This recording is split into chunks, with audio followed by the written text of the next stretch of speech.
우리에게 주어진 믿음의 길은 마치 경주와도 같습니다. 오늘 본 말씀을 기록한 히브리서 기자는 히브리서 12장 1절에서 그 하반절에서 이렇게 이야기를 합니다. 인내로서 우리 앞에 당한 경주를 하며 말씀하고 있습니다. 그런데 본문에서 말하는 경주는 그냥 막연한 경주나 막연한 달리기를 말하지 않습니다. 여기에는 분명한 목표 지점이 있다는 것이죠. 그렇다면 신앙인이 바라봐야 할 최종 목적지는 어디입니까? 그 종착지는 바로 우리가 너무나도 잘 알고 있는 대로 예수 그리스도입니다. 이 시간 히브리서 12장 2절 말씀, 우리가 잘 알고 있는 말씀이죠. 히브리서 12장 2절 말씀을 같이 한번 읽어보도록 하겠습니다. 믿음의 주요 또 온전하게 하시는 이인 예수를 바라보자. 그는 그 앞에 있는 기쁨을 위하여 십자가를 참으사 부끄러움을 개의치 아니하시더니 하나님 보좌 우편에 앉으셨느니라. 아멘. 방금 읽은 말씀에서 히브리서 기자는 성도는 십자가에 죽으시고 부활하셔서 하나님 보좌 우편에 앉아 계시는 예수 그리스도를 바라봐야 한다, 이렇게 말씀하고 있습니다. 왜냐하면 예수 그리스도를 바라보는 믿음만이 우리를 온전케 할 수 있기 때문입니다. 흔히 믿음의 길을 가리켜서 성화의 과정이라고 말합니다. 이 말씀을 달리 표현해 본다면 신앙의 길은 온전함을 이루어가는 과정과도 같다는 말입니다. 그렇다면 성도는 왜 온전함을 이루어야 하고 성도의 삶은 왜 성화되어야만 하는 것일까요? 왜냐하면 믿음으로 구원받은 성도는 더 이상 땅에 속한 자들이 아니라 하늘에 속한 자들이 되었기 때문입니다. 다시 말해서 성도는 예수 그리스도의 십자가와 부활의 능력으로 말미암아 하나님 나라의 백성으로 완전히 변화되었다는 것이죠. 사람이 예수 그리스도로 말미암아 구원을 받고 변화를 경험했다면 그때부터 성도가 해야 할 일이 무엇일까요? 바로 그것이 믿음의 경주이고 믿음의 달리기입니다. 이런 질문이 생기실 수도 있습니다. 이미 예수 그리스도를 마음으로 믿고 주님으로 시인했다면 그 순간에 이미 구원을 받은 것이 아닌가? 이런 질문을 던지실 수도 있습니다. 네, 물론 맞습니다. 구원은 예수 그리스도를 믿게 된 그 순간부터 단번에 주어지는 은혜임에는 분명합니다. 그래서 로마서 5장 1절에서 사도 바울이 이렇게 말하지 않습니까? 한번 로마서 5장 1절 말씀을 보시게 되면 바울이 이렇게 말하고 있습니다. 그러므로 우리가 믿음으로 의롭다 하심을 받았으니 우리 주 예수 그리스도로 말미암아 하나님과 화평을 누리자, 이렇게 말씀합니다. 로마서 5장 1절 말씀에서 사도 바울은 믿음으로 말미암아 단번에 주어지는 구원에 관하여 이렇게 말씀하고 있다는 것이죠. 방금 읽은 말씀에서 바울은 구원이라는 사건은 예수 그리스도를 믿는 그 순간에 주어지는 일이라는 사실을 분명히 말씀합니다. 하지만 동시에 바울은 구원을 가리켜서 그 믿음을 끝까지 지켜내는 신앙의 여정으로 표현하기도 합니다. 빌립보서 2장 12절 말씀 보시게 되면 사도 바울이 하반절에서 이렇게 말씀하고 있습니다. 두렵고 떨림으로 너희 구원을 이루라 말씀하고 있어요. 구원을 이루라는 것이죠. 다시 말해서 우리에게 주어진 구원은 믿음을 끝까지 지켜나가는 과정을 통해서 이루어 나아가는 측면이 있다는 것입니다. 정리하면 구원은 단번에 주어지는 속성이 있지만 동시에 구원은 믿음을 끝까지 지켜나가는 신앙의 여정으로서의 속성도 가지고 있다는 것입니다. 물론 성도는 예수 그리스도를 믿는 믿음으로 구원을 확실하게 보장받았습니다. 그 누구도 우리에게 주어진 구원을 빼앗을 수가 없습니다. 그러나 성도가 간과해서는 안 될 것은 믿음의 길은 우리의 주님이신 예수 그리스도를 바라보면서 달려가는 믿음의 경주와도 같다는 사실입니다. 문제는 우리가 달려가는 믿음의 경주 가운데에는 여러 가지 시험과 어려움이 존재한다는 것이죠. 분명 우리는 구원받은 성도입니다. 하지만 우리는 여전히 이 세상에서 발을 디디면서 살아가고 있습니다. 사람을 보며 세상을 볼 때에는 얼마나 많은 유혹거리들이 존재하는지 모릅니다. 세상에는 매력적이고 화려해 보이는 유혹들이 얼마나 많이 있습니까? 그러한 매력적이고 화려한 유혹들은 언제나 우리의 연약함을 집요하게 파고들곤 합니다. 무엇보다도 악의 우두머리인 사탄은 이러한 약점을 너무나도 잘 알고 있다는 것이죠. 그래서 사탄을 비롯한 악한 영들은 오늘날에도 우는 사자와 같이 삼킬 자들을 노리고 있습니다. 이와 같은 세상의 유혹과 마귀들의 공격이 극심할 때면 믿음의 길을 걷는 성도들은 영적으로 지켜야 하는 순간을 맞이하기도 합니다. 이 믿음을 지켜내야 한다. 여러 시험과 공격으로부터 내 믿음을 지켜내야 한다. 이러한 순간을 맞이한다는 것이죠. 어떤 경우에는 그동안에 추구하였던 경건한 삶의 모습이 여러 가지 시험과 공격으로 말미암아 단 한 번에 무너지는 것을 경험하기도 합니다. 그런데 히브리서 기자는 성도가 믿음의 여정을 걸어가는 중에 피곤함을 느끼고 때로는 지칠 수 있는 것이 지극히 당연한 일이라는 사실을 말씀하고 있습니다. 한마디로 말해서 그럴 수 있다는 것입니다. 이 시간 본문 12절 13절 말씀을 같이 한번 읽어보도록 하겠습니다. 12절 13절 말씀입니다. 그러므로 피곤한 손과 연약한 무릎을 일으켜 세우고 너희 발을 위하여 곧은 길을 만들어 저는 다리로 하여금 어그러지지 않고 고침을 받게 하라. 아멘. 방금 읽은 말씀을 보면 히브리서 기자는 어떤 운동 경기와 같은 여러 이 관련된 용어들을 언급하고 있다는 사실을 확인할 수가 있습니다. 피곤한 손, 연약한 무릎, 저는 다리와 같은 표현들은 경기에 임하다가 포기하려고 하거나 주저앉으려고 하는 모습을 떠올리게 합니다. 실제로 운동을 하다 보면 힘이 남아있을 때에는 주어진 운동 과업을 잘 수행할 수가 있습니다. 하지만 힘이 다 소진되어 버리고 체력을 다 써버리게 되면 움직이고 싶어도 움직일 수 없는 지경에 이를 때가 있다는 것이죠. 그런데 신앙생활도 이와 마찬가지라는 것입니다. 우리의 믿음이 더 성장하고 싶고 더 주님 닮아가고 싶고 하나님 나라를 더 온전히 누리고 싶지만 영적으로 힘에 부치는 순간을 마주할 때가 있다는 것입니다. 그렇다면 무엇이 우리로 하여금 힘이 빠지게 만드는 요소가 될까요? 무엇이 우리의 손과 무릎의 힘을 빠지게 해서 주저앉게 만들려고 하고 있을까요? 만약에 주님께로 향하여 걸어가는 믿음의 여정 중에 우리의 힘을 불필요하게 낭비하게 만드는 요소가 있다고 한다면 우리는 그 모든 방해 요소, 모든 무거운 짐들을 다 내려놓을 수 있어야 합니다. 왜냐하면 불필요한 것에 우리의 힘을 낭비할 필요가 전혀 없기 때문입니다.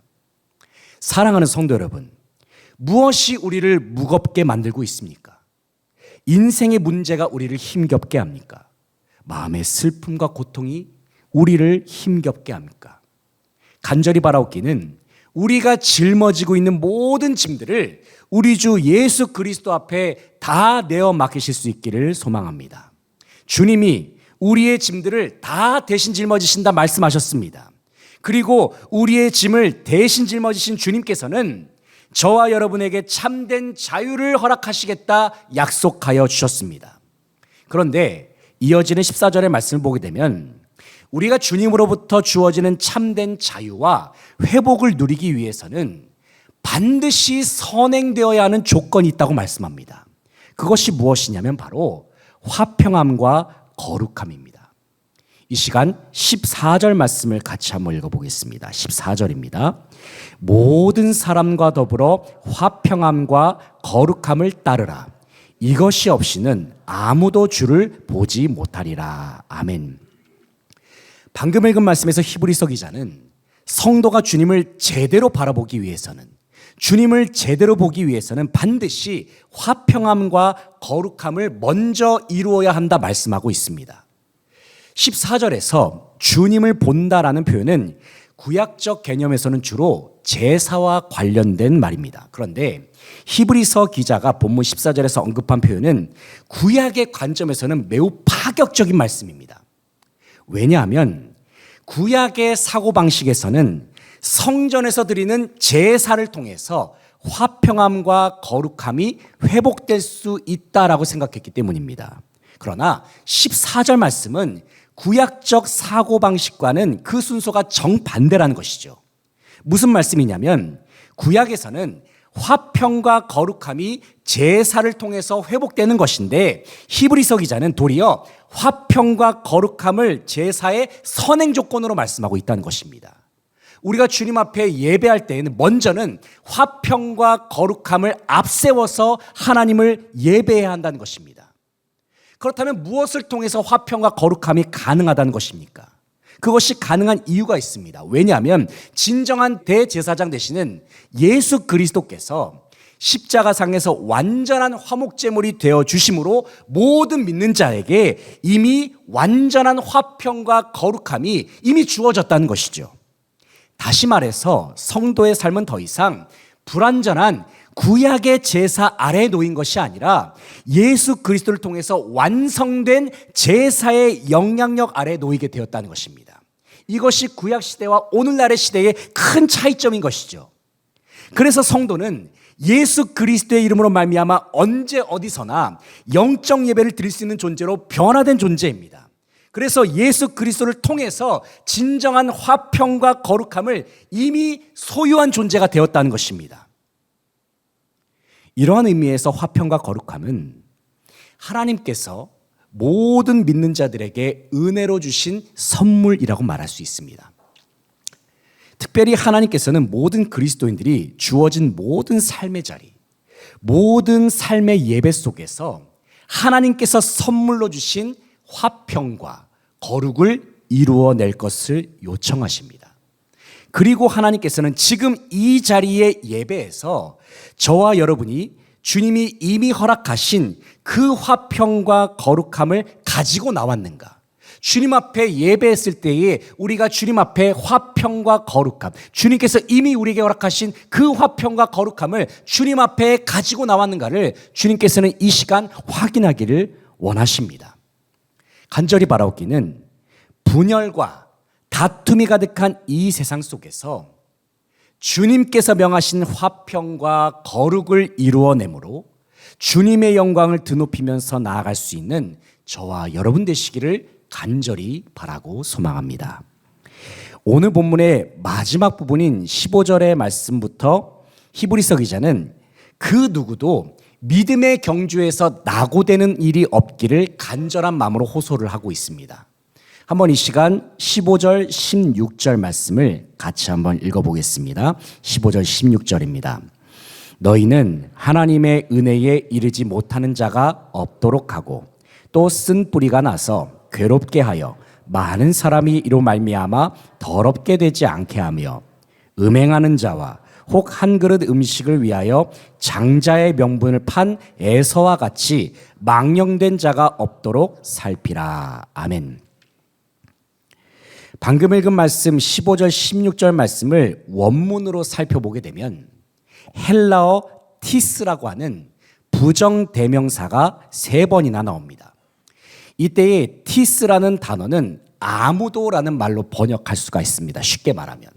그래서 이 티스라는 단어를 살려서 15절 16절 말씀을 다시 읽으면 이와 같습니다. 제가 자막을 준비했는데요. 한번 이 아무도란 말을 한번 넣어서 15절 16절 말씀을 같이 한번 읽어보도록 하겠습니다. 한번 자막을 보시고요. 함께 읽어보겠습니다.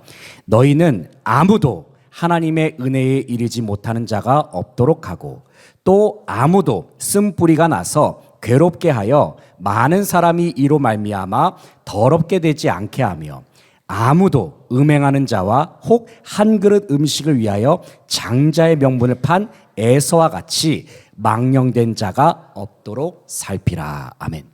방금 읽은 말씀에서 히브리서 기자가 티스, 번역하면 아무도라는 말을 사용했던 그 이유가 무엇일까요?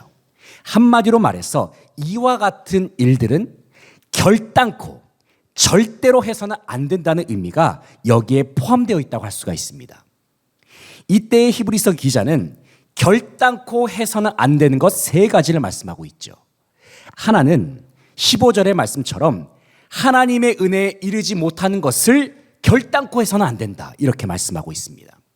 두 번째로는 15절의 하반절의 말씀처럼 공동체 안에 쓴뿌리를 놔두는 것을 결단코 해서는 안 된다 말씀합니다. 마지막으로는 에서처럼 육신의 소욕을 따르는 것을 절대로 해서는 안 된다, 티스라는 말을 사용하면서 히브리서 기자는 강조하고 있다는 것입니다. 특별히 이 말씀들은 교회 공동체에게 주시는 권면의 말씀입니다. 다시 말해서 예수 그리스도의 은혜의 복음을 누리는 교회 공동체가 지속적으로 견지해 나아가야 하는 말씀이라는 사실입니다. 이 말씀은 교회 공동체는 모든 사람들이 구원의 자리로 들어올 수 있도록 모두를 감싸 안을 수 있는 공동체가 되어야 함을 의미합니다. 이와 같은 과정 속에서 혹시라도 교회 공동체가 은혜를 누리지 못하도록 방해하는 죄악의 요소가 있다고 한다면 그것을 과감하게 잘라내고 제거해야 함을 말씀하고 있습니다. 왜냐하면 쓴뿌리와 같은 죄악의 요소는 생명력이 있어서 계속해서 자라나가고 퍼져나가는 그러한 속성이 있기 때문입니다.